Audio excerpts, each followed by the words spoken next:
ನಿಮಗ್ ಗೊತ್ತಾ, ನಮ್ ಬಾಡಿಯಲ್ಲಿ 2 ಬ್ರೈನ್ ಇದೆಯಂತೆ. ಇದು ಒಂದು ಬ್ರೈನ್ ಆದ್ರೆ ಈ ಹೊಟ್ಟೆ ಇನ್ನೊಂದು ಬ್ರೈನ್. ಇದನ್ನ second brain of the body ಅಂತ ಕರೀತಾರೆ. ಅಂದ್ರೆ ಈ ಹೊಟ್ಟೆ ಒಳಗಡೆ ತುಂಬಾ ಬ್ಯಾಕ್ಟೀರಿಯಾಸ್ ಇದೆ. ಅದ್ರೊಳಗಡೆ ಗುಡ್ ಬ್ಯಾಕ್ಟೀರಿಯಾಸ್ ಮತ್ತೆ ಬ್ಯಾಡ್ ಬ್ಯಾಕ್ಟೀರಿಯಾಸ್ ಕೂಡ ಇದೆ.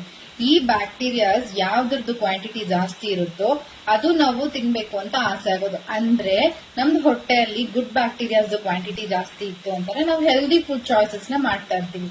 ಆದ್ರೆ ಬ್ಯಾಡ್ ಬ್ಯಾಕ್ಟೀರಿಯಾಸ್ ಕ್ವಾಂಟಿಟಿ ಜಾಸ್ತಿ ಇತ್ತು ಅಂತಂದ್ರೆ ಅದು ನಮ್ ಬ್ರೈನ್ಗೆ ಸಿಗ್ನಲ್ ಕಳಿಸುತ್ತೆ, ಬೋಂಡ ಬಜ್ಜಿ ತಿನ್ನು, ಗೋಬಿ ಮಂಚೂರಿ ತಿನ್ನು, ಐಸ್ ಕ್ರೀಮ್ ತಿನ್ನು, ಅದ್ ತಿನ್ನು, ಇದ್ ತಿನ್ನು, ಎಲ್ಲ ಜಂಕ್ ಮೇಲೆ ಆಸೆ ಆಗೋದು. ಇವಾಗ ನಾವು ಜಾಸ್ತಿ ಮಾಡ್ಕೋಬೇಕಾಗಿರೋದು ಗುಡ್ ಬ್ಯಾಕ್ಟೀರಿಯಾಸ್ ಕ್ವಾಂಟಿಟಿ. ಸೊ ಇವಾಗ ಗುಡ್ ಬ್ಯಾಕ್ಟೀರಿಯಾಸ್ ಕ್ವಾಂಟಿಟಿ ಜಾಸ್ತಿ ಆಯ್ತು ಅಂತಂದ್ರೆ ಹೇಗಿದ್ರು ನಾವು ಬ್ಯಾಡ್ ಬ್ಯಾಕ್ಟೀರಿಯಾಸ್ ನ ಎಲಿಮಿನೇಟ್ ಮಾಡಕ್ಕಾಗಲ್ಲ. ಬಟ್ ಅದೇ ಗುಡ್ ಬ್ಯಾಕ್ಟೀರಿಯಾಸ್ ನ ಜಾಸ್ತಿ ಮಾಡ್ಕೋಬಹುದಾ? ಈ ಗುಡ್ ಬ್ಯಾಕ್ಟೀರಿಯಾಸ್ ಬಗ್ಗೆ ತಿಳ್ಕೊಬೇಕಾ ನಿಮಗೆ ಬೇಕು ಅಂದ್ರೆ ಅದಕ್ಕೆ ನಾನು ಹೇಳ್ಕೊಡ್ತೇನೆ. Thank you.